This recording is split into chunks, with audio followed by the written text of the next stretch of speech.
y'izabukuru ariko baravuga ngo ni mu duce ikiguzi cyose gishoboka ariko aya mashusho muyasibe nuvuga ngo barababaye bagize umutima n'agahinda k'ibyo nyirakuru yakoze bishatse kuvuga ngo rero natwe ntabwo twebwe turimo turareba hafi twe turashaka inyungu zacu kuko navuze ngo umuntu wese uza kuri YouTube agira imbyina pasi rwose YouTube nyimazemo imyaka 4 ariko hari umuntu uza akayimara mu kwezi kumwe akumva aramenye akumva ko icyo yihutirwa ari kugira ngo amenyekane ariko wikihuta kuko ni wihuta byanze bikunze ushobora kugira impumu aho wari ku rwego wari kugeraho nturugero kura ko wihuse wakoresheje imbaraga nyinshi ugihaguruka ariko nyamara ku rwego rwizo wari kuzageraho ntabwo uzagira kubw'imbaraga wabuze.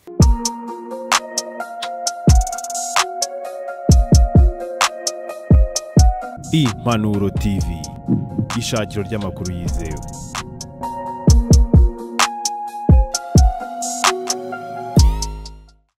Reka tubifuriza amahoro y'Imana mwese rero mukunda munakurikira ibiganiro byacu.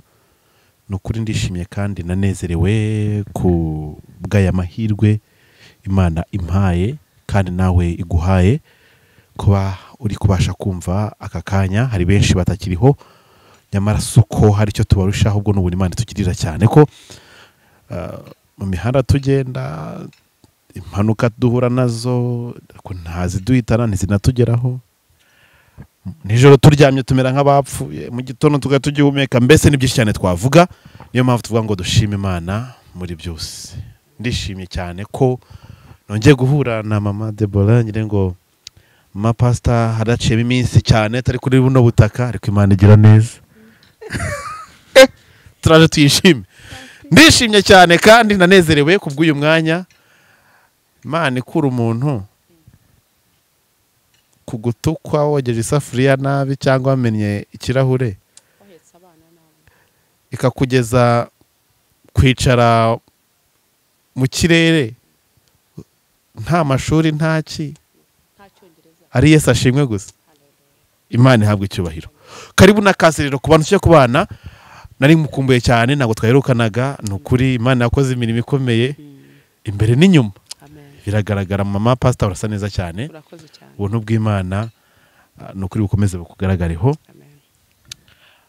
Nari maze iminsi rero ntekereza kandi nshaka ko tuzicara buri buno buryo.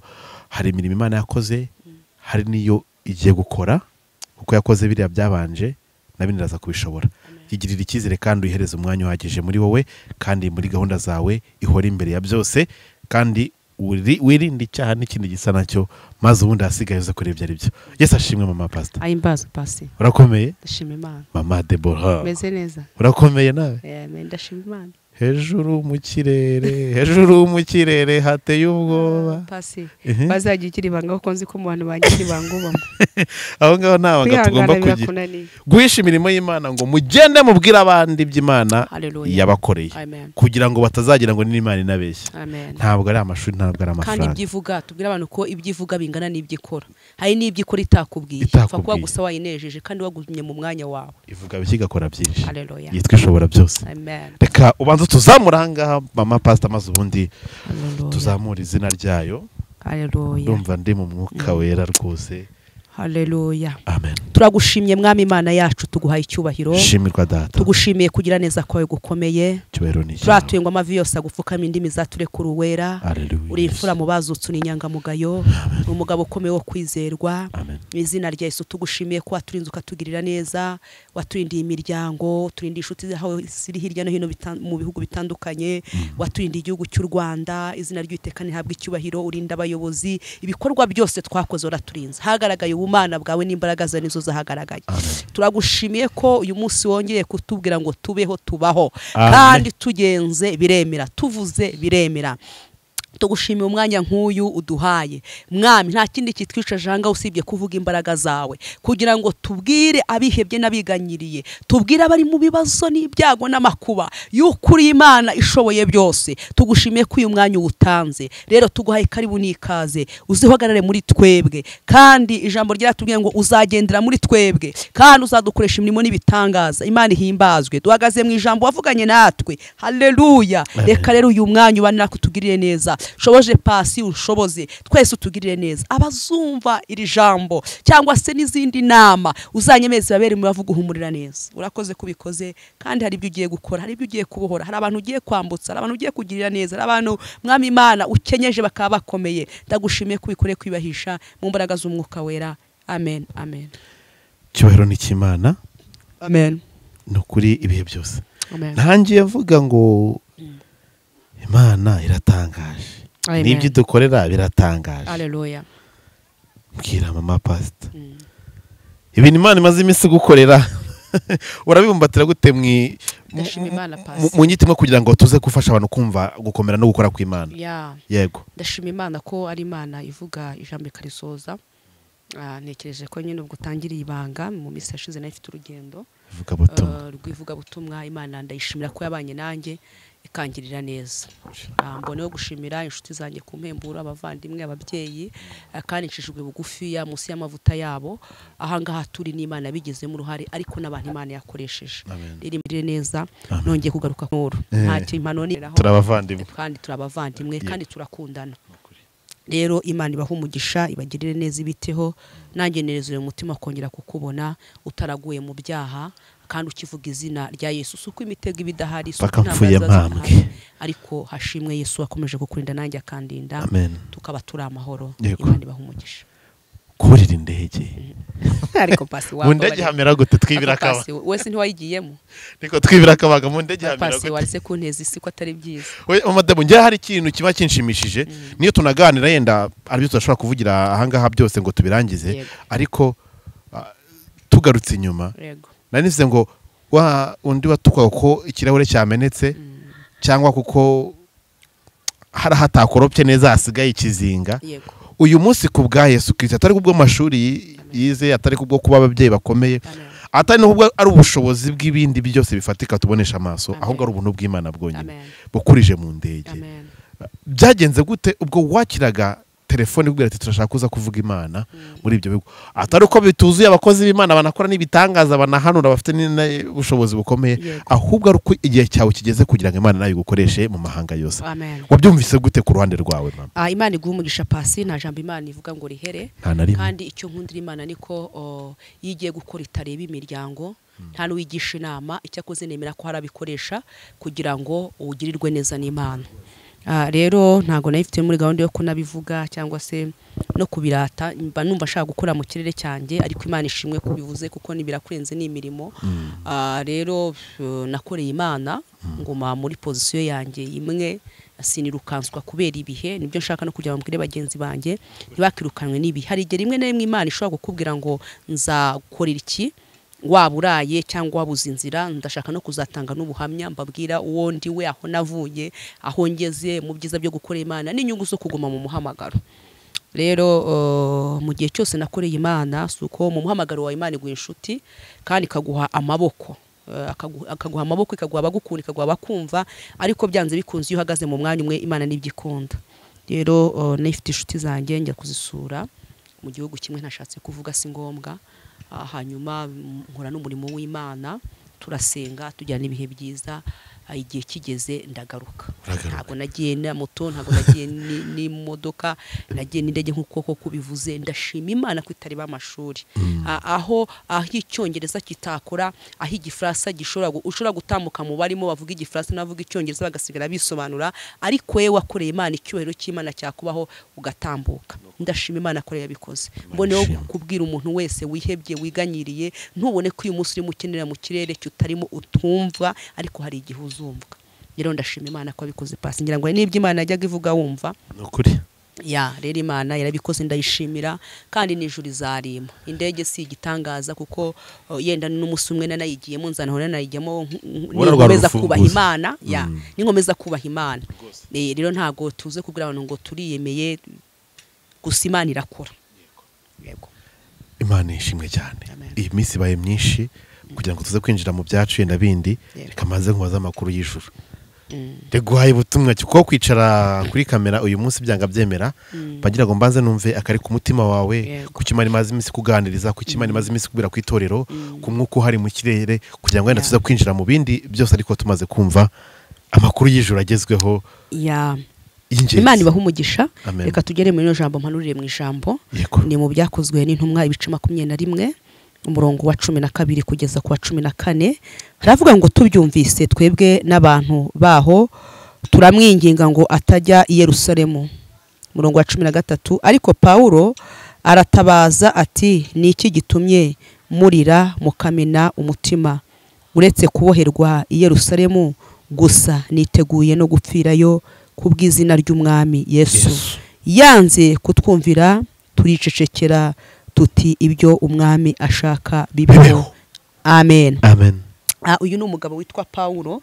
Tuzi neza ko mbere yuko yitwa Paulo yahinduye izina yari Sawuli, akora ibyaha byinshi, arenganya ubwoko bw'Imana, ariko igihe kimwe Imana iramwitegereza, ibona ko imbaraga akoresha arenganya ubwoko bwayo ahari zahinduka izo gukorera Imana. Buri Imana iguhamagara izi ko ari ahantu utazayitenguha. Hanyuma rero Paulo yamuhaye agakiza, afata ijambo ryitwa kumaramaza nk'uko ndimo mbwira bene data ngo bamaramaze.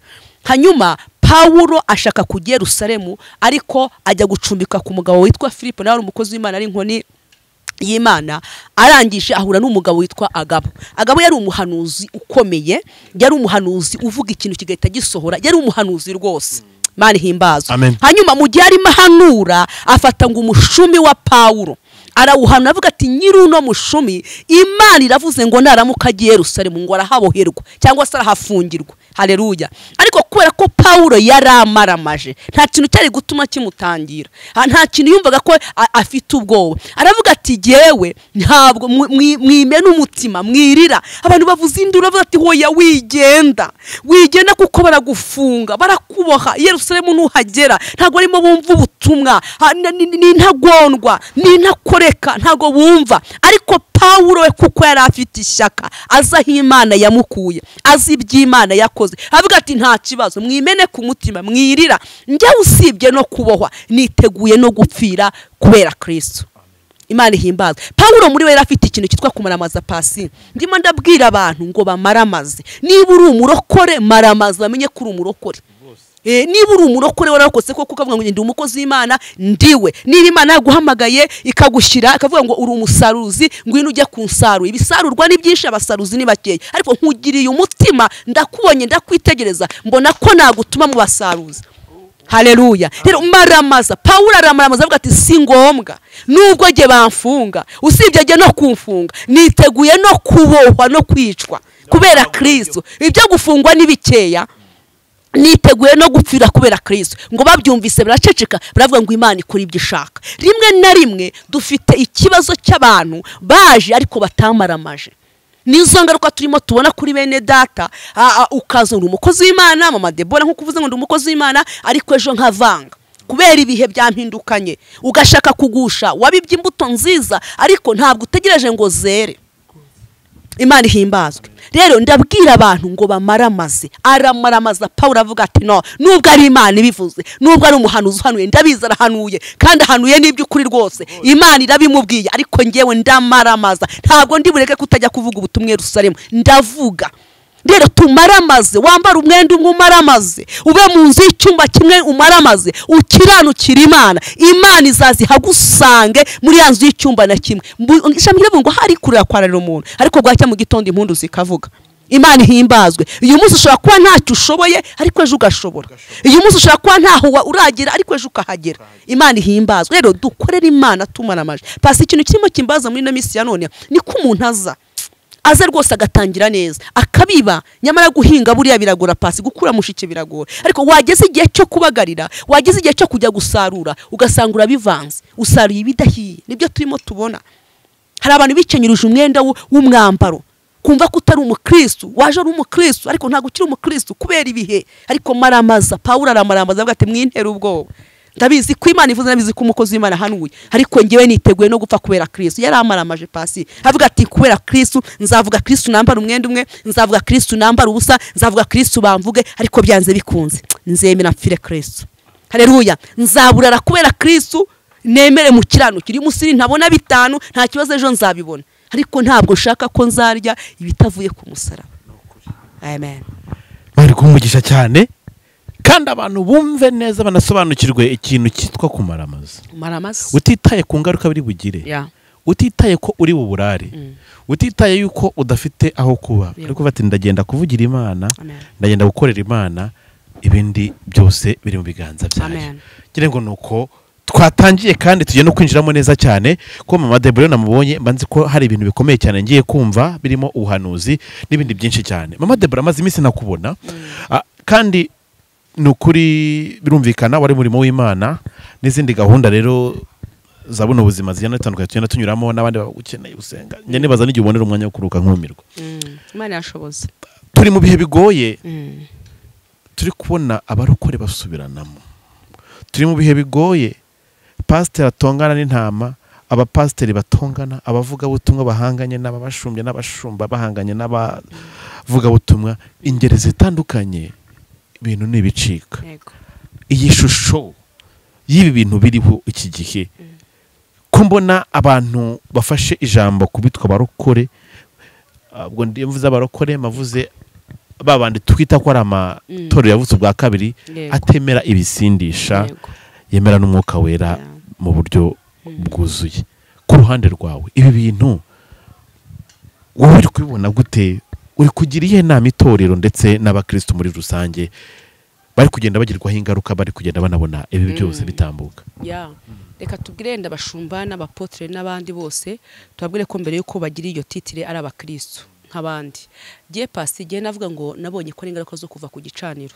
Nkunda igicaniro cyane, nkunda kukivuga kuko igicaniro iyo umuntu ari ku gicaniro agira uko agenda, agira uko avuga, agira uko akora, agira uko yitonda. Mbese ahantu umuntu ku gicaniro wavuga ngo ari ubwa mbere umuntu abyumvise yavuga ngo igicaniro ni iki? Igicaniro ni ahantu ba mu bihe byo gusenga ugagara mu mwanya wawe umwe wonyine, hahandi urindira Imana wumva n'ijwi ry'Imana. Gera navuga ingaruka z'ibi turimo tubona aho umupasite koko yiyabagiza agashwana n'undi mugenzi we, kandi nyamara ijambo ry'Imana bararizi ry'ukurega barasomye pasi barasomye barana n'ukuntu umuntu ashobora kwisinziriza. Biragoye kugira ngo uzakangure umuntu wisinjirije pasi.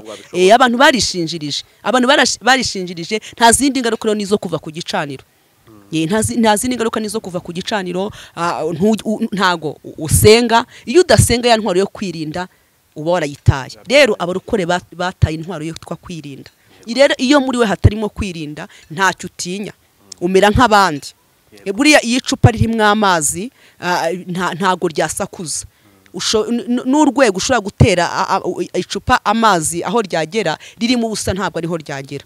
Rero nukuvuga ngo iyo uvuye ku gicaniro ntacyo gitinya, amagambo ntuyatinya, kugambana ntubitinya, kurara udasinziriye ngo usenge, kufata bya bihe byawe wasengaga nk'umurokore ntabwo bibaho. Rero navuga ngo n'ingaruka zo ku gicaniro, ikintu kizakubwira umuntu uri ku gicaniro ariko adagarara mu mwanya umwe ni ko uyu munsi avanga ejo akavanga. Nta maramazi nibyo twariwe tubabwira ngo hari ukuntu umuntu ashobora kumaramaza akavuga ati nyamara ndaguma mu mwanya umwe, nubwo bino bihe bihari, nubwo ibihe birimo binkanda, ariko reka maramazi. Rero navuga ngo ni ingaruka zo kuva ku gicaniro. Abantu batandukanye uyu munsi wa none bari kubona izi ntambara, navuga ngo byamaze kurenga inkombe kubera ko na zino mbuga za YouTube zamaze kuza. Usanga umwe yavugiye hariya, undi akaza akavugira kuye, undi mu gitondo ati bavuze reka nanjye nshinge yanjye maze ntwike nanjye nzamuke. Usanga harimo abarimo n'abantu bumva cyane gutyo. Ibi bihe biraza kuzanira iki itorero? Kuko bikomeje kugenda bikura. Igihe byazaga kuba atenda ni ikintu giye kuza kizaba kirangiye, ejo nikirangira ntabwo tsongera kubyumva. Ariko ubona ko buri munsi bigenda bibyara ibindi, ejo bikabyara ibindi, bigatuma ibihe turimo bikomeza kugorana cyane. Yego pasi navuga ngo itorero ni iry'Imana, kandi itorero ry'Imana riri mu ibanga, n'abakozi b'Imana bari mu ibanga. Twese dushobora kuza ngaha tukavuga kuri YouTube, kandi mbwire YouTube ko YouTube nta kibazo ifitanye n'abantu, ni icyuma cy'umuzungu yakoze, ahubwo abagikoraho nitwe dufite ikibazo. Ni umuntu wagikoze, nubwo yenda yaba n'umunyarwanda ashobora kugikora si igitangaza. Ariko icyo navuga ngo niko umuntu wese arimo yihemukira pasi. Tujye tubwiza ukuri abantu, umuntu nubona akoze ibintu bimubwire ko arimo yihemukira. Nta muntu arimo ahima niyo arimo yihemukira. Arimo arahemukira bugingo bwe, arimo arahemukira igihe cye kizaza, kuko nyuma y'ubu buzima hari ubundi buzima. Rero nta wavuna, niwe urimo wivuna. Yego nubwo hari igihe ubona ukabona kuvuga Mama Deborah pasi bakoreye Imana, ariko barimo barakora ibintu bitari byiza. Ugasanga za mbuto wabibye koko ntabwo zisaruwe, wari ukwiye kuzibiba ariko ukazibagarira ukagezaho igihe kinini zigasoromwa. Rero nabwira abantu, umuntu wese urimo ukora kuri no mbuga wavuza amagambo, wateranya amagambo n'undi mwahanganye, biriya umuntu aba yibeshya Pasi. Tujye tubwiza abarokora ukuri. Umuntu aribeshya. Pasi niba yakoreye hariya nge nkagira ikibazo na Pasi, nkaza nkamusenya, nanjye nkamusenya. Kandi tubwira abantu ko nta bwami bwo gusenya na buhari. Iri juru nta ruswi nimo, iri juru nta gitabo cyo kuvuga ngo ndakuzi. Rero ni ukwishuka, ni ukuza kuko twagiye mu ntege nkeya, ahubwo tukaza twidefana tugafata ijambo ry'Imana ntiturisobanura uko rikwiye, ntiturigabura uko rikwiye kubera inyungu zacu dushaka. Ariko tubwira umuntu wese, kandi ijambo riravuga Pasi tudatinya, riravuga ngo icyo biba nicyo sarura. Icyo biba nicyo sarura. Nusarura amagambo uzasarura amagambo. Nuvuga ubusa uzasarura ubusa. Ikindi reka nkubwire mukozi w'Imana, nabonye Imana si umuswa. Imana iduhamagara tudashoboye ariko ikadushoboza. Iyi Imana hari urwego idashobora kukugezaho bitewe n'imyitwarire yawe. Hari urwego Imana idashobora kukugezaho. Imana kuko umuhanuzi ashobora kuguhanurira. Buri umuhanuzi nyine aguhaye umukoro. Ariko kugira ngo uzagere kuri bwa buhanuzi bwawe, busore ku buzima bwawe, niko ufite uko uzaba witwaye. Ndero rimwe na rimwe abarokore ushobora guhora nko kundi ihene uyizirika, igahora yizengurutsa ku kiziriko. Ku gikomanyirizo ngira ngo niko babivuga ko ahantu baba bashinze urumambo n'urumambo, agahora yizengurukaho guhera mu gitondo ikizengurukaho itari bucike ngo igeraho ikwiye kugera. Ni nk'umurokore rero, igihe cyose iki kibuga iyo ugikiniyemo nabi nta nyungu kikubyarira, kandi imbere y'Imana haba umugisha haba n'umuvumo. Amen. Yego. Ibi bihe byose bigenda bigaruka, ariko biba bigomba kutwigisha cyane kuko tuzi ko turi mu isi n'ubundi y'ibiruhanya n'ibigeragezo n'ibibazo byinshi, ariko Imana niyo ihora itubereye maso. Hari uburyo bwadutse navuga ngo bujyanye n'ivugabutumwa ryacu rya YouTube, navuga ngo cyane cyane bikunda kugaruka ku cyitwa ubuhanuzi. Abantu benshi nabyo bagiye ndagenda nkubwira ati ibice by'ibintu bitandukanye, wowe uraza kumbwira, uragenda dufasha kugira ngo twumve mu by'ukuri icyo uko ubibona, kandi nizera nashidikanya ko bishobora kubyarira abantu benshi cyane umumaro. Hari ukuntu umuntu ari kuza kuri YouTube akavugira Imana bisanzwe akayikorera, ejo mu gitondo hakahita haguruka ati uyu ni umugabo yataye urugo, cyangwa se uyu mugore yari indaya, ibintu nk'ibyo. Yari mu murongo mwiza wo kuvugira Imana, abantu benshi cyane banabyemera banabikunze, ariko ukabona iki kintu kirahagurutse, kiraje kise gikubita hasi wa muntu, ku buryo ntanuzongera kumva avuga ati turi kukurebera muri ya shusho ya bya bindi by'ibi byose wakoze kiriya gihe. Ibi byo Mama Debo byanga byemera byinshi, nawe urabibona. Bimeze bite byo ku ruhande rwawe, bivuga iki? Pasi, Imana yadusezeranyije, ntabwo yadusezeranyije kuzaturinda ibigeragezo, ahubwo yadusezeranyije ko izabiturindiramo. Ibigeragezo bigomba kuza, ahubwo Imana ikabikurindiramo. Icyo nabwiraga bagenzi banjye niko bamenya ubwami turwanya ubwo ari bwo. Rero hari igihe ushobora kuza koko ufite umugambi w'icyo ushaka kugeraho, kandi koko biriho Pasi, biriho mu by'ukuri. Hari igihe uhura n'intambara Pasi, ibitero byo bigomba kubaho, sibyo? Ariko hari n'abantu baba bafite muri kubwira ari ryaho. Ukaza Mama Debora uje kuri YouTube koko urajuje kuvuga ubutumwa bwiza, ariko nyamara mu gikari hari izindi ngeso ukora. Cyangwa se uraje uyu murongo wa YouTube wandikirwa n'abantu benshi, uraho n'abantu benshi, nyamara si uko bose baba baje kuguha imbaraga, ahubwo ari n'ababaje kugukamuramo imbaraga. Rero iyo hatabayeho kuba maso no gusenga no kubaza Imana no guhora uri ku gicano nk'uko nabivuze, byanze bikunze hari igihe bigusoreraho. Nyavuga ngo intambara umuntu atagize mu ruhare Yesu ajya zirwana, ariko intambara wagize mu ruhare Pasi urazirwana, nta Yesu ntabwo akurwanirira. Yesu ntabwo mu matiko. Mama Debora naza afite izindi nyungu zo kuza kubeshya ku rugo rwe rwasenyutse, zo kuza gushaka kunaniza umutware we kugira ngo abone undi, kuko amakofi ntago angana Pasi. Hari ibintu bavuga by'ukuri, ukavuga ati umudamu ashaka kwiyenza ko kugasanga nibyo, cyangwa se n'umugabo akiyenza kubera inyungu. Turabazi ngo ingo zabo zarasenyutse, biyenjeje ku bagore babo kuko hari undi bafite babonye ibintu.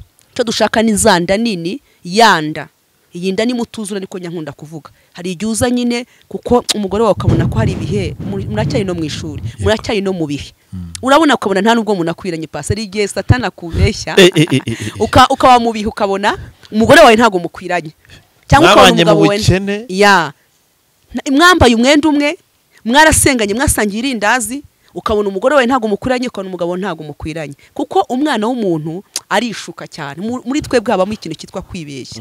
Rero iyo hatabayeho kutegeza uvuga ngo uyu munsi nubwo ntacyo ashoboye ariko ejo ashobora kugishobora, uyu munsi ashobora kuba asa nabi ejo agasa neza, uyu munsi ashobora kuba ari ku rwego rwo hasi ejo akajya ku rwego rwo hejuru, kuko Imana nta kirebera aho igiye gukora, ireba gusa uko wayishaka. Rero icyo twabwira abantu nuko baca bugufi bakongera agasubira ku gicaniro. Pasi umugabo wavuye ku gicaniro ntabwo atinya gukora amabwa, ntabwo atinya kuvuga, ntabwo atinya gutabana n'umugore. Uwo ni ingaruka zo kuva ku gicaniro. Umugore wavuye ku gicaniro ntabwo atinya kwikinyura n'abana ngo agende pasi, kuko ari n'amahano. Ku bagabo yenda byo bishobora kubaho, hari ibintu biba ariko hari n'ibintu wumva ukumva n'amahano. Kumva mama Debora reka nge nitanga urugero ko nta kibazo nagira, ushobora kuvuga umuntu mukagirana ikibazo kandi bitari byiza. Ukumva mama Debora afite abana 7 ariko yikinyuriyeho abana yagiye. Ntabwo ari byo, ntabwo ari byo. Ni ingaruka zo kudahura ku gicaniro. Ihoze ku gicaniro haba uburinzi, ku gicaniro haba ubwenge, ku gicaniro haba irindi yereko, haba irindi ijwi ritandukanye n'andi majwi umwana w'umuntu yumva. Uyu munsi iyo urebye umurimo w'Imana kuko rwo uyu munsi cyane cyane ndavuga ku barokore bacu ko ndimo ngarukaho kubera ko nibo tubamo, nibo tuzi amakuru, ntabwo twari kuvuga iby'abayisilamu tutabamo. Icyo gihe twazigiye kwivanga no gutandukira. Ndi kuvuga uyu murimo iyo urebye cyane kubiriho, ni ikihe kintu uyu munsi ubona cyakorwa kugira ngo uyu murimo w'Imana wongere usubirane bwa busugire n'ubudahangarwa wahoranye, kubera ko uri kubona ko ni icyobo kinini cyane ibintu biri kugenda biganamo, kandi birababaje kandi biteye ubwoba cyane. Cyangwa se ngo abantu bongere baryoherwe na Yesu. Uko utakiryoherwa na Yesu pasi, ushobora kujya kuvuga ati niba abahanuzi b'ibinyoma, niba ababeshyi, niba abapfumu, niba abatubuzi. Kandi koko ibyo bavuga, nge ntago njya makana ibyo abantu bavuga pasi, nibyo wirenganya ngo umuntu yavuze ibiri byo. Icyo navuga urwobo nitwe twarwicukuriye ko nanjye ndishyiramo, ndi umukozi w'Imana, ntago ndibwishyire aheza, kuko iyo mugenzi wawe wakoze ikosa nawe yitwa ngo umukozi w'Imana, mwese mwabuni bamwe. Navuga ngo biroroshye kwicukura urwobo iyo ukiri muzima, ufite amahirwe yo kuba akongera ukarusiba rwose, cyangwa ukaruteramo insina. Icyo navuga ko niko navuga ngo ni uguca bugufiya. Abarokore dufite umwuka wo kudaca bugufiya, wo kudahugurwa. Buriya pasi nubona umuntu wakoze ikosa ukamuhugura nka mwene se akakumvira, uzamenye ko umuntu afite agakiza gakomeye, kuko yemeye guhugurwa. Kuko iyo uhuguye umuntu aba yumva ko umumereye nabi, kuko we afite target yo kugera ku kintu, ariko ashaka kugera ku kintu, arashaka kwihutisha igihe. Kandi pasi nta muntu ushaka kwihutisha igihe cy'Imana ngo bizashoboke, aho urimo wibeshya cyane. Rero icyo navuga ngo dusenga, twongeye dusenge, dukume ku gicaniro, tugire umwuka wo guca bugufiya, kandi tugire umwuka wo kumvira, kandi tugire umwuka wo kubana na y'Imana. Pasi ndimo ndareba abantu muri misi ya none, abantu twambaraga umwenda umwe, abantu twari inzahare, abantu ntawatwifuzaga, abantu nta jambo twari dufite. Ariko wareba ku rwego Imana igukojeje akantu gatoya, uratangiye urasaze, wigize nabi, uca bugufi kuvuye muri wowe. Urogoshwe umusatsi, kuko burya no kudaca bugufi n'ukogoshwa. Kandi burya guca bugufi pasi n'indi mpano ikomeye cyane. Iyo ufite kwirinda ni ubutunzi bukomeye cyane. Buriya ufite kwirinda ni ubutunzi buruta ubundi butunzi bwose buhari, kuko kwirinda kukuzanira ibihamya bwiza.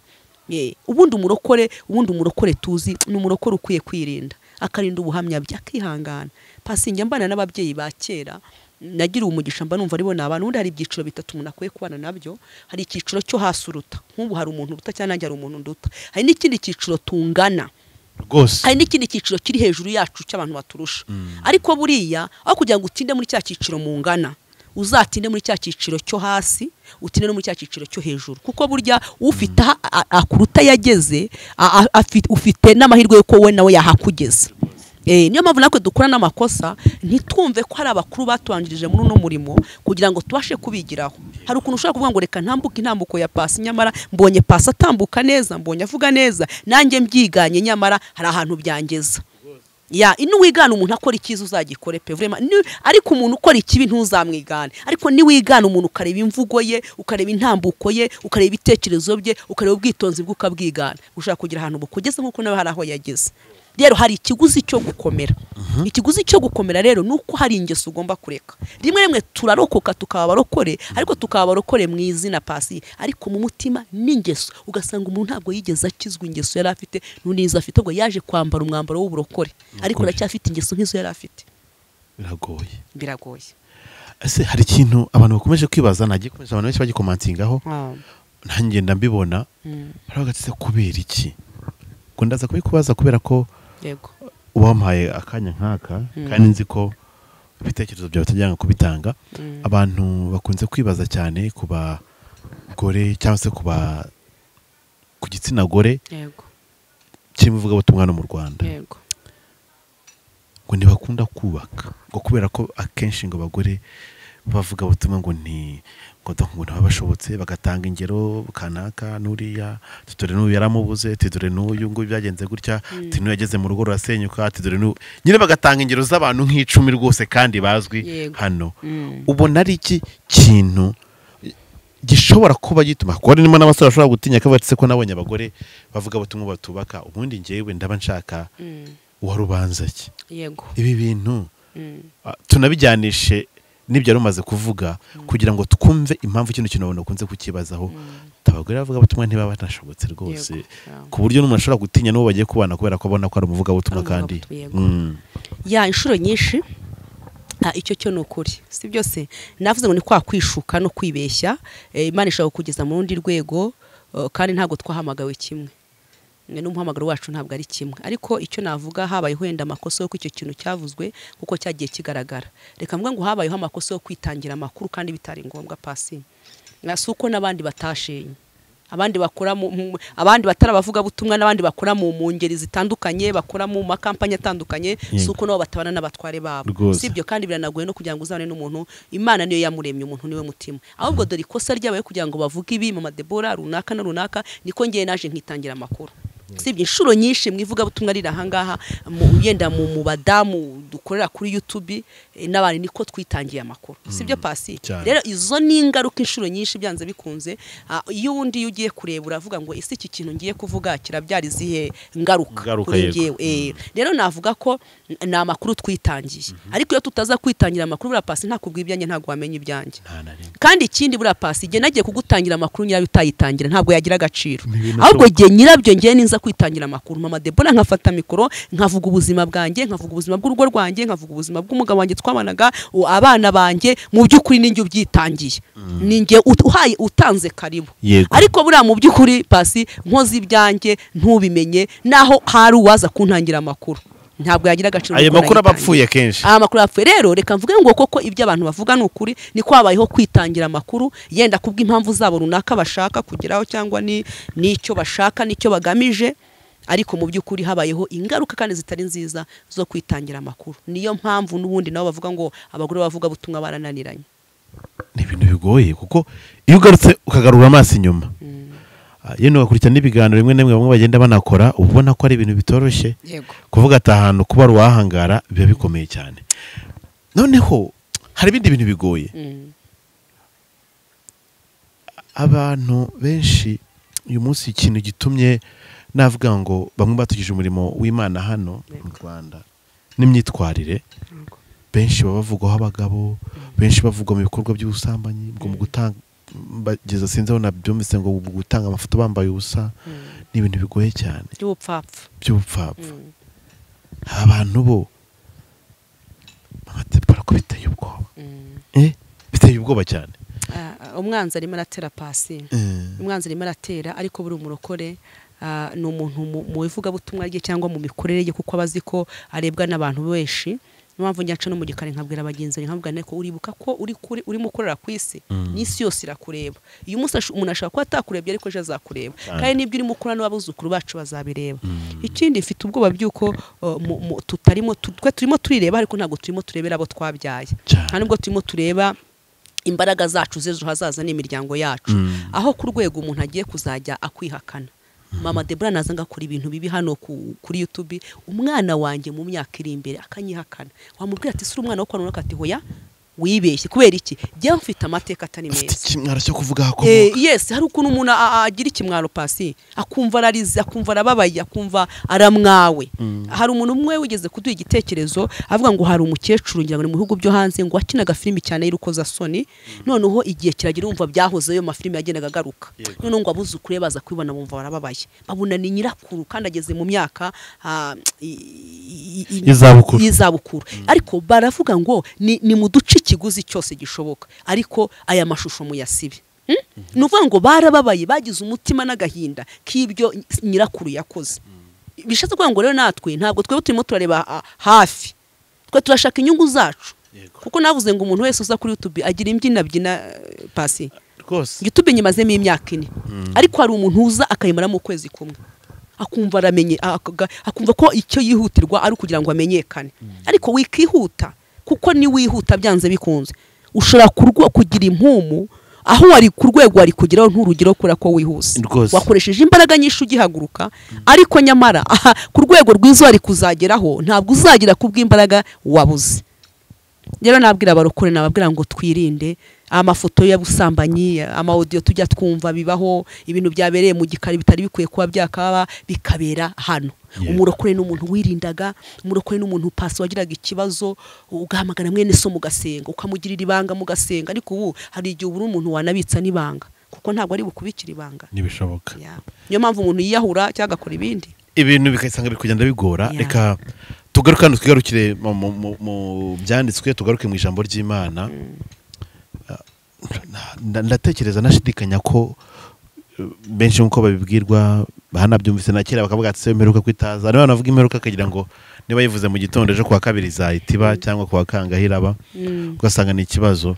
Ariko ibi bihe hari abantu benshi cyane bagiye bacibwa intege, bagiye bakubitwa hasi cyane n'ibyagiye bigaragara kubo bari bizeyeho nk'abakozi b'Imana, nk'abagiye gusengera bagasamanwa, nk'abagiye babesherwa, nk'abagiye babona ibikorwa byabo nyuma yuko basengeye, nk'abagiye bumva ubuhamya bwabo. Kuko umuntu akaza agatanga ati ngiye abantu nasengeye kiriya gihe nabaga ikuzimu nakoranaga n'abadayimoni.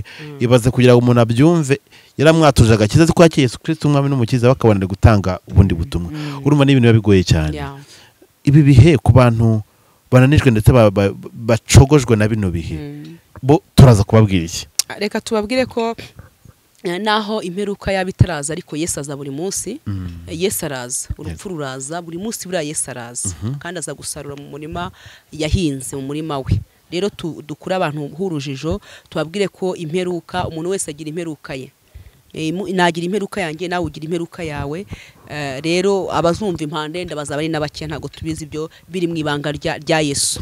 Icyo twabwira abantu koko twababwira ngo nibakomere kandi koko Pasi nawe ntago wakumva ngo Mama Deborah mwarasenganye nyuma yabwo wumva ibintu, ntabwo wumva dufite ubuhamya bw'abantu twabonye ngo abagabo bagiye kubasengera abagore tubona ngo baratwite ngo barabyaye, tubona bavuze ibintu by'ubupfapfa bwinshi cyane n'amaudio tujya twumva ni ibintu bikomeye cyane.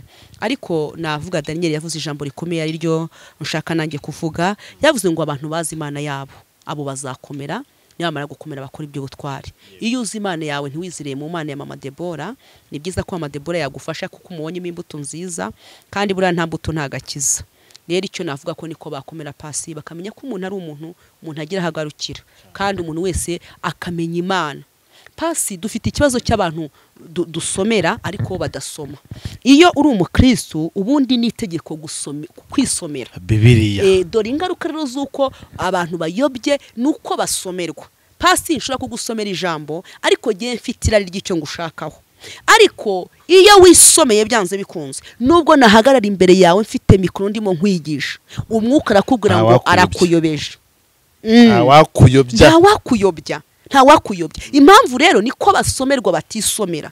Byanze bikunze iyo usomewe nawe warisomeye umwuka kuzaho kuko ijambo ry'Imana avuga ngo yemwe abarushye n'abaremeye muze musange mbaruhura. Iri ni ijambo n'ubuhanuzi butavangiye, ahubwo abantu bizereye mu bandi bizerera mu buhanuzi kandi bizera kumva ko ari bo. None hari nuza akavuga ati giyewe Imana yanjye ndayizi, giyewe ndasenga bigahita bicamo, giyewe rwose akumva ko yigiriye icyizere gikomeye. Ariko gusenga nuko umuntu, kwizera nuko undi muntu usengewe, gukora nuko Uwiteka Imana Nyiringabo. Ngiye nshobora guhanura Imana ikazabikora igihe bishakiye. Yewe Pastor n'abantu bice ku masezerano atazasohora, abantu babyumva kandi isezerano ntacyo ripfana n'urupfu, ntacyo. Ushobora giye kwicara amasezerano, ngiye nkagenda Mama Deborah nayo ifite amasezerano Imana yaravuze, ahubwo icyambere no kwita ku bugingo bw'umuntu. Rero dufite abantu, niyo mpamvu dufite n'ingaruka z'abantu bayobye.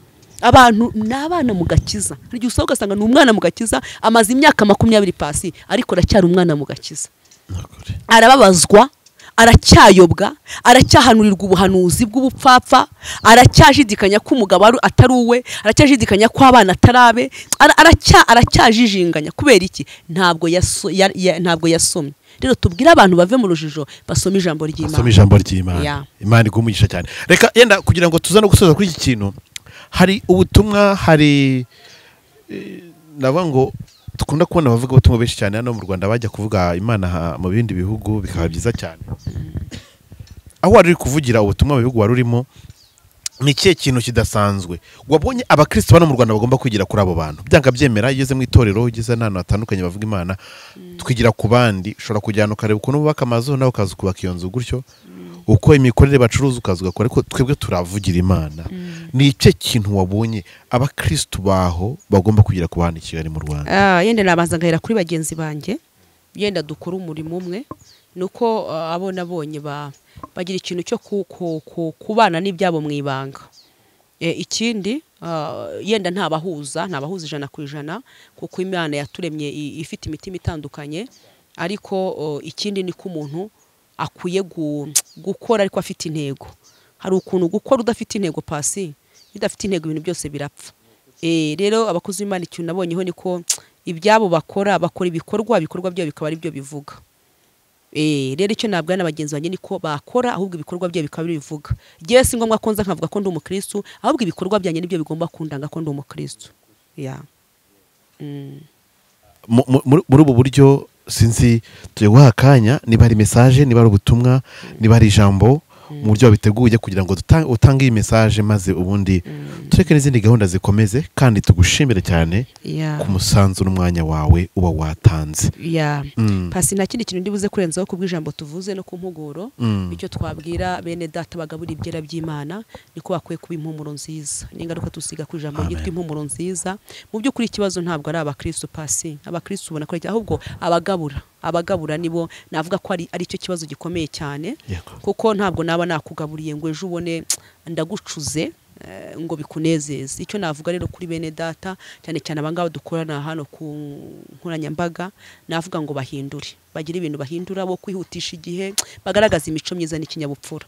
Hari igihe mu by'ukuri uzura umurokore cyangwa se uzura umukristo, uzura umuhanuzi, uri pasa, umuntu akabaza, ariko ikintu wakora ijambo rimwe gusa rigatuma wangirika. Niyo mpamvu udashobora kugira ku rwego ugeraho. Hari igihe uzutukana, za kamere zawe ntizigeze zirangira, kandi kuri turi umukristo uravangira Imana. Mu by'ukuri umuntu yakureba akabona ko mu by'ukuri ubeshyeye Imana. Umuntu abeshyera Imana, ariko umuntu agira imvugo pasi ukabona abeshyeye Imana. Rero mu by'ukuri navuga ngo abantu bagabura ibyera by'Imana, nge niba ufite ikibazo, wa wundi ushaka gukizwa, wa wundi ushaka kumva uburyohe bw'Imana, wese mufite ikibazo, ahubwo mfite ikibazo wa wundi wamenye akamenya ijambo ry'Imana, akaza ari mu mwambaro w'upasiteri, mwambaro w'ubishop, mwambaro w'upostre, nta kibazo amatitire, kuko nanjye mu gitondo nabyuka nkavuga ndi runaka n'igisi gitangaza. Nta tegeko ribihana. Nta tegeko ribihana. Nanabwira na mwene data akaza ati genda shaka kunsuka amavuta ukanyimika, yenda nimba pasta simbizi, yenda kuba runaka ariho yenda ubona agaciro ntago mbizi, ariko navuga ngo bagira umwuko wo guca bugufiya, kandi bagira umwuko wo kuba impumuro nziza. Aho ugeze uvuga amagambo makeya, aho ugeze umenye kuhetsa isanduku y'Uwiteka, Imana izabana natwe, kandi ikintu cyose umuntu ashaka azakigeraho pasi. Iyo umuntu wese yubashye Imana, Imana iramwubahisha. Ntabwo ireba amashuri, ntabwo ireba imiryango, upfa kuba gusa uyishaka kandi ukayishakana Imana umwete. Rero navuga ngo Imana ibaha umugisha, bagirire neza, kandi kumvira biruta ibitambo. Tugira umwuka wo guca bugufiya, tugira umwuka wo kumvira, tugira umwuka wo kujya kwicara imbere y'abandi batubanjirije umurimo. Pasi hari abasaza, hari abakecuru batigeze babaye inyangamugayo muri uno murimo, barinze ibyo kwizera, barumva bashaka kugira aho basiganirwa. Barwanire intambara nziza. Bene data bagira ibintu bahindura. Ibyo turimo tubona, abantu bashwana, abantu baryana, abantu badakundana, kandi mukora umurimo umwe. Navuga ngo nta juru ry'abahangana, nta juru ry'abangana, ijuru nayo ryabumvikanye. Imana ibaha umugisha. Reka tugushimire cyane. Urakoze cyane. Imana igumugisha, nawe dukurikira. Imana ibaha umugisha. Abantu bashaka kuvugana na Mama Deborah mbere ko yenda asenga abasabira umugisha, Mama Deborah, telefone yawe, abantu mushaka gufatanya bibe byo gusenga, ngire ngo ni bihe byiza. Nimero se cyangwa nyibabwire? Nta kibazo.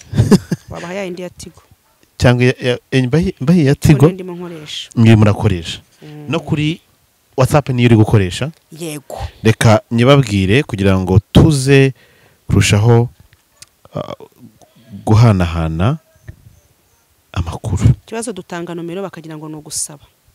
Oya, Icyo kibazo cy'abantu tuyihaye abayishaka ari ubwese ngo yimba kandi niyo byaba ibyo babyumva gutyo babigumane. Reka dutange nimero ya mama Deborah ni 0738 87 1927. Niyo nimero ya telefone, ushobora kumuhamagara ukamwandikira mugakora n'umurimo w'Imana, ibindi byose tukayibiharira kuko nishobora byose. Haleluya. Mama Deborah, reka nkuha akanya nk'aka keza ubundi usabire umugisha abantu b'Imana cyane kandi no gusengera itorero kugira ngo rihumuke.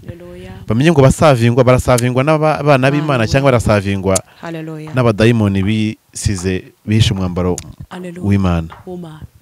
Mana, turagusabye ngo uhembure umurimo wawe kandi wongere ugaruke ku itorero, kuko umugeni arimo atunganywa ari mu rwambariro kandi ajya hasiganirwa.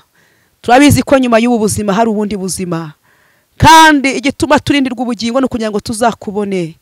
Turasabye ngo utugirire neza. Dusengera abakozi bahamagaye mu murimo, urabatoranya, ubahamagara ubishimiye. Ariko nubwo iyi si tugoye itunaniza, irimo ibikombe byinshi, ariko turagusabye Mwami Imana yacu, tugeze mu gicucu cy'urupfu ubane natwe, kandi tugiye kwambuka rwa ruzi uruturindire muduha imbaraga. Hakurya haragoye ariko turabizi nituhambuka tuzakubona. Turasengera abakozi bawe wahamagaye ngo barengere kandi ubatabare. Imbaraga zawe zibe ku buzima bwabo mu izina rya Yesu. Turabizi ko abakozi bawe bari mu ibanga, abo washyize mu ibanga nubakomeza ubaha imbaraga, ukomeza ubagirire neza ubiteho. Turasengera ubwoko bwawe Mwami, turasabye ngo bagukenera bakubone, ubanezeze ko ushoboye byose. Tanga ububyutse hagati muri twebwe, neza y'Imana igaragare. Haleluya. Uhembure, uduhembure kandi udushyigikire, wongere uducaneho umuriro kandi twongere twake, wongere tugarure ibihe byacu byanyazwe mu izina rya Yesu. Haleluya. Uduhe kwirinda kuko ariyo ntwari ikomeye, kandi iyo niyo izatuma dutambuka mu bunyereri. Izina rya Yesu dusenye igihugu cyacu turi mu matora, bana natwe udushyigikire Mwami w'abami, aho dutangira dusoza uzaturinde utugirire neza, kuko umugambi wawe ufite ni ku Rwanda Mwami Imana yacu mu minsi iri imbere. Umuntu wese azahagera azahembuka, abantu bazaza kubona Imana twakoreye Imana yacu kandi itazadukoza isoni. Bana na buri muntu wese udushyigikire, uturengere buri muntu wese hirya no hino, ubane nawe. Turasengera abarwayi ngo bakire, turasengera afite ibibazo bari mu makwana kaga, ubahumurize. Abari mu ruzerero bakure mu ruzerero, ababuze uko babigenza ubone ko babigenza, ababuze inzira ubacira inzira. Ineza y'Imana igaragare, nta kidashoboka imbere yawe. Urakoze kudushoboje kandi ko ari bigiye guhinduka, kuko ari wowe uzaba ubihinduye. Imana ihimbazwe kuko ari ibyo abantu batashobora, amafaranga atashobora, abakomeye batashobora, ariko wowe ushoboye. Ibyo nibyo twizeye. Urakoze Mwami Imana ko ari itangiriro rya benshi ry'umunezero, kubagushatse, kubagukeneye, kubakurindiriye. Izina ry'Uwiteka nihabwe icyubahiro mu mbaraga z'Umwuka Wera. Amen, amen, amen. Manshora byose umugisha baradukurikiye, umugisha abana natwe, kandi girene neza mwebwe mwese mutera inkunga uyu murimo wa data kugira ngo ugende neza. Imana rero komeze bane namwe aho muri hose, turabakunda. Shalom.